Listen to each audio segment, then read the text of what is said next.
Morning. இன்னைக்கு என்ன சமையல் அப்படின்னு தான் நீங்கள் பார்க்க போகிறீங்க. வாங்க பார்க்கலாம். இன்னைக்கு என்ன சமையல் பார்க்க போகிறீங்க அப்படின்னா, அதாவது கீரை, பாலக்கீரையில் ஆந்திரா ஸ்டைல் பப்பு, பாலக் பப்பு அப்படின்னு சொல்லுவா.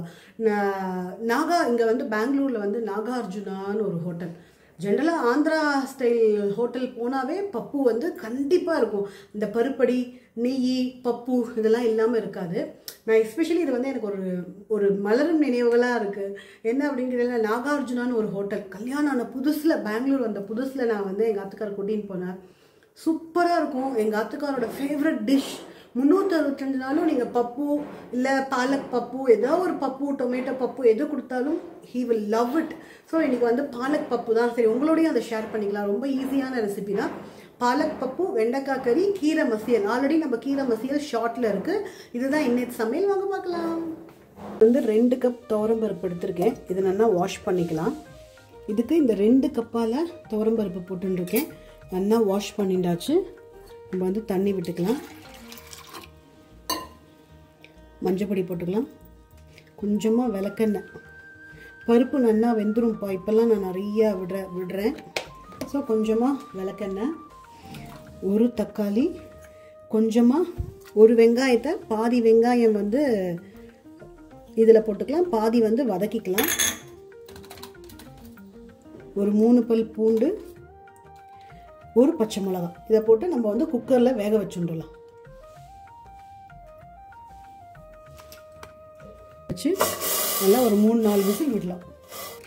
வெயிட் போட்டுடலாம். உங்கள் பருப்புக்கு எவ்வளோ விசில் விடணுமோ அதை பார்த்துக்கோங்க. நான் வந்து ஒரு 4-5 சவுண்டு விட போகிறேன் பருப்புக்கு. ஸோ உங்கள் பருப்பு எப்படி வேகுமோ அதுக்கு தகுந்த மாதிரி நீங்கள் விசில் விட்டுக்கோங்க. இது விசில் அடங்கினதுக்கப்புறம் பார்க்கலாம். நல்லா ஆஞ்சிண்டாச்சு. கீரை நல்லா வாஷ் பண்ணி, அதாவது ஒரு பெரிய கட்டுப்பா பாலக், அதில் வந்து பாருங்கள், இதுதான் மசியல் பண்ணி வச்சுருந்தாச்சு. இது ஆல்ரெடி இருக்கிறதுனால உங்களுக்கு நான் வந்து காமிக்கல. சூப்பராக இருக்கும். அந்த ஒரு கட்லேயே பாதி தான் எடுத்துட்டுருக்கேன். பாதி வந்து பப்புக்கும் பாதி வந்து மசியலுக்கும் எடுத்துட்டேன். இதை நல்லா வாஷ் பண்ணிட்டாச்சு. நம்ம வந்து இப்போ வெயிட்டும் அடங்கிடுத்தும் சூப்பராக இருக்குது பாருங்கள். நல்லா வெந்திருக்கு. இப்போ வந்து இதை எடுத்துட்டும்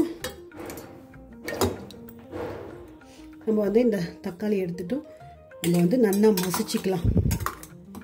இந்த பூண்டு எல்லாம் போட்டிருக்கோம் இல்லையா, பச்சை மிளகா எல்லாம் நல்லா மத்தில் போட்டு மசிச்சிக்கலாம்.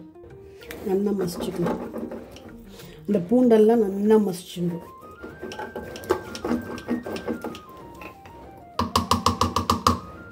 இந்த தக்காளியும் நல்லா மசிச்சிக்கலாம்.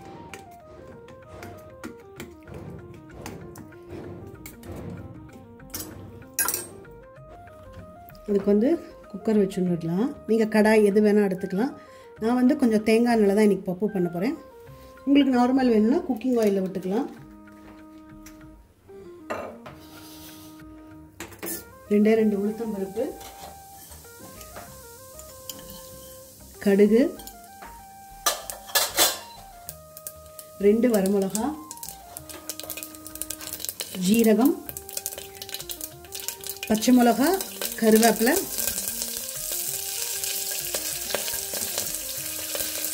ஒரு வெங்காயம் இருக்கு. பாதி வெங்காயம் அதில் போட்டுருந்தோம்ல, இதில் பாதி வெங்காயம் போட்டுக்கலாம்.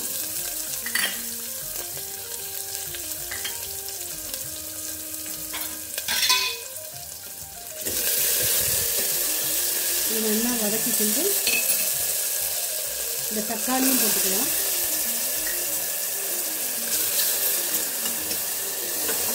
இப்போ நம்ம வந்து கீரையை போட்டுடலாம்.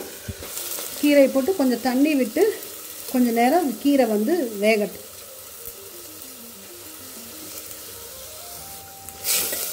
இதெல்லாம் ஒரு வதக்கிட்டு கொஞ்சமாக தண்ணி விட்டுக்கலாம்.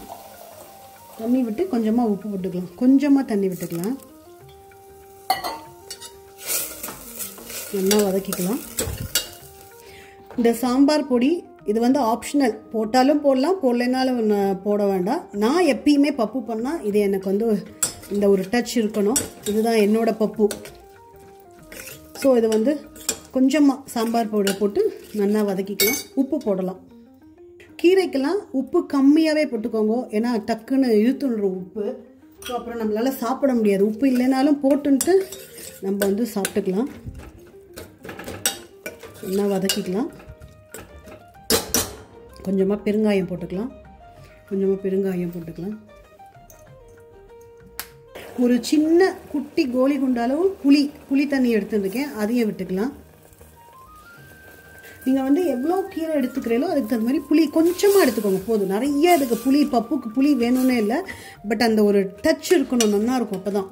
ஸோ அதனால் கொஞ்சமாக புளி சின்ன குட்டி கோலி குண்ட அளவுக்கு நான் வந்து ஊற போட்டு அதை வடிகட்டி புளி தண்ணி விட்டுருக்கேன். உங்களுக்கு எவ்வளோ வேணுமோ அதுக்கு தகுந்த மாதிரி பார்த்து விட்டுக்கோங்க.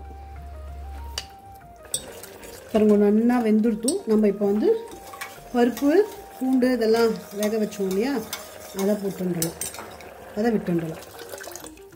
சூப்பர்.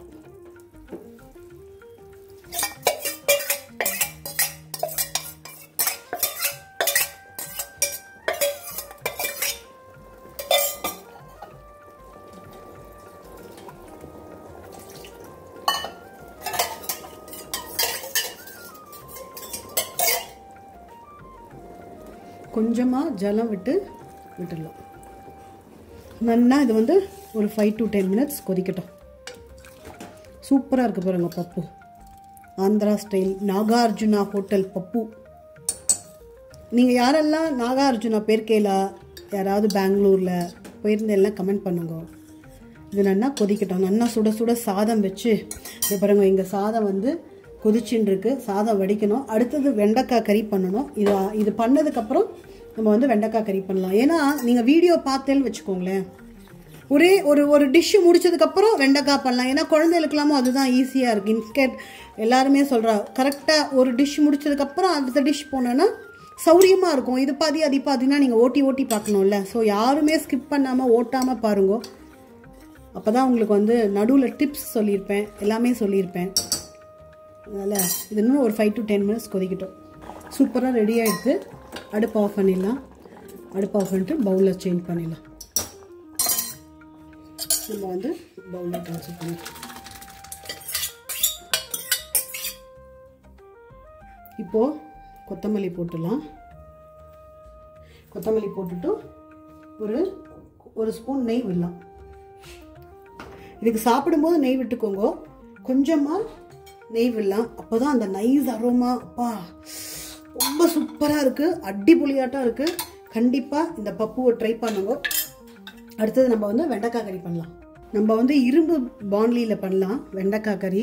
இப்போ ஹீமோக்ளோபின் இல்லை, கம்மியாக இருக்குது அப்படிங்கிறவாலாம் வந்து இரும்பு பாண்ட்லியில் நிறையா டிஷ் பண்ணி சாப்பிட்டேன். நல்லா உடனே இமீடியட்டாக ஹீமோக்ளோபின் ஏறும்ப்பா.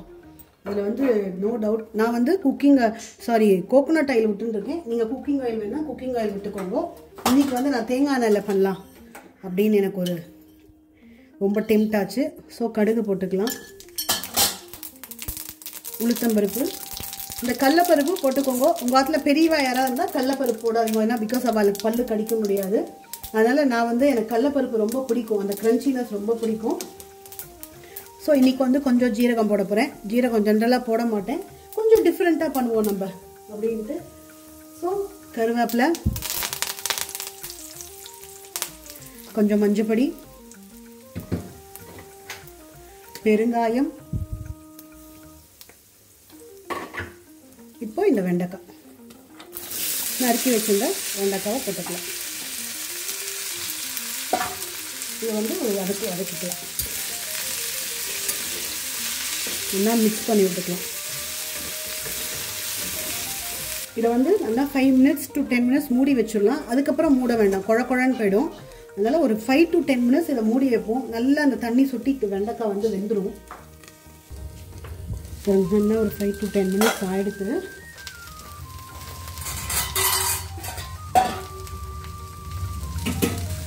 இதில் வந்து பாருங்க, இதுவே அப்படியே ஒட்டின்றோம். அதனால் ரொம்ப நேரம் மூடி வைக்க வேண்டாம், நிமிஷமாக ஆகிடும். ஸோ நம்ம வந்து பொடி போட்டுக்கலாம். சாம்பார் பொடி.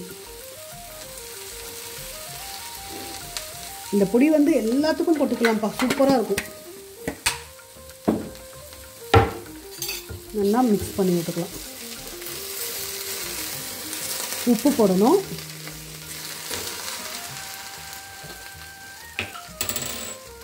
கொஞ்சம் உப்பு போட்டுக்கலாம் தேவையான அளவு.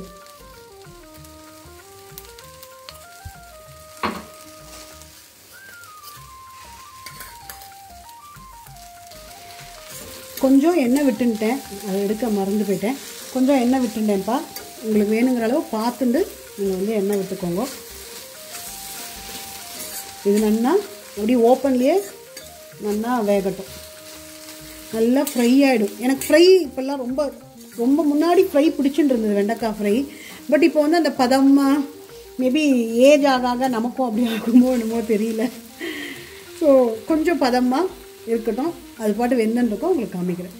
இது வந்து சுவாமிக்கு சாதம். இது வந்து அவல், வெல்லம், பொட்டுக்கல்ல இது வந்து சுவாமிக்கு நைவேத்தியம் பண்ணுவோம். கிருஷ்ணருக்கு வந்து கண்டிப்பாக அவலும் வெல்லமும் பண்ணணும் அப்படின்னு சொல்லுவாள். இந்த பொட்டுக்கல்லை வந்து பிள்ளையாருக்கு எனக்கு ஒருத்தர் சொன்னால், அதே மாதிரி ஆச்சாரியால் சொன்னார், வெல்லமும் அவளும் வைங்கோ சுவாமிக்கு நைவேத்தியம் சாதத்தோட டெய்லி அப்படின்னு சொல்லியிருக்கார். ஸோ இது உங்களோடையும் ஷேர் பண்ணிக்கலாம். நீங்களும் உங்கள் ஆத்தில் வந்து பொட்டுக்கல்ல வெல்லம், இல்லை உங்களுக்கு பொட்டுக்கல்ல வேண்டாம் அப்படின்னா அவல் வெல்லம் கூட நீங்கள் வைக்கலாம் கிருஷ்ணருக்கு. பொட்டுக்கல்லையும் வந்து எனக்கு ஒருத்தர் சொன்னால் சுவாமிக்கு பிள்ளையாருக்கு ரொம்ப விசேஷம் அப்படின்னா. ஸோ நான் இதெல்லாம் வந்து டெய்லியே சுவாமிக்கு இதுதான் 2 நைவேத்தியம், இது உங்களோட ஷேர் பண்ணிட்டேன். ஸோ பாருங்கள், நல்லா நடுவில் ஓப்பனில் தான் இருந்தது. நடுவில் நீங்கள் கிளறி விட்டுட்டேன்னா வெண்டைக்காய் கறி சூப்பராக ரெடி ஆகிடும். கொத்தமல்லி போட்டுக்கலாம். உங்களுக்கு வேணுன்னா கொத்தமல்லி போட்டுக்கோங்க. எனக்கு கொஞ்சம் இந்த கொத்தமல்லி பிடிக்கும். வெண்டைக்காய் கறிக்கு கொத்தமல்லி அவ்வளோ அவசியம் கிடையாது, பட் எனக்கு ரொம்ப பிடிக்கும், நான் போட்டுப்பேன். ஸோ இதை பவுலில் ட்ரான்ஸ்ஃபர் பண்ணிட்டு பார்க்கலாம். அடுப்பை ஆஃப் பண்ணிட்டேன். நீங்கள் இன்னும் வேணும்னா உங்களுக்கு ஃப்ரை பண்ணணும் குழந்தைகளுக்குன்னா இன்னும் கொஞ்சம் நேரம் இருந்தேன்னா நல்லா ஃப்ரை ஆகிடும். முன்னாடிலாம் நான் அப்படி தான்ப்பா பண்ணுவேன். இப்போ எனக்கு அந்த ரொம்ப ஃப்ரை பிடிக்க மாட்டேங்கிறது. ஸோ இந்த மாதிரி எடுத்துவிட்டேன். நம்ம பவுலில் ட்ரான்ஸ்ஃபர் பண்ணிக்கலாம். ஸோ இன்றைக்கி வந்து சமையல் பார்த்தீங்கன்னா சுட சுட சாதம் நல்லா வடித்தாச்சு, வெண்டைக்காய் கறி, கீரை மசியல் சூப்பராக இருக்குது. இதே மாதிரி பப்பு, பாலக் பப்பு சூப்பராக இருக்குது பாருங்கள். இன்னைக்கு சமையல் பார்த்தேலா கைஸ். ஸோ இதுதான் இன்றைக்கி நம்ம பாத்தில் சமையல். பப்பு, வெண்டைக்காய் கறி, கீரை மசியல். இந்த கீரை மசியல் ஆல்ரெடி வந்து நம்ம ஷார்ட்டில் இருக்குது, போய் பாருங்க. இந்த வீடியோ பார்த்தோடனே ஒரு லைக் கொடுங்க. நீங்கள்லாம் பார்த்து லைக் கொடுத்தாதான் நம்ம வந்து அடுத்தடுத்த இதுக்கு நம்ம வந்து போக முடியும். ஸோ போஜனம் சேனலுக்கு லாட்ஸ் ஆஃப் லவ் கொடுத்துட்டுருக்கேன். நீங்கள் வந்து உங்களுக்கு பிடிச்சதுன்னா இந்த வீடியோவை லைக் பண்ணுங்க, ஷேர் பண்ணுங்க, கமெண்ட் பண்ணுங்க. Thank you bye, thank you guys, thank you so much.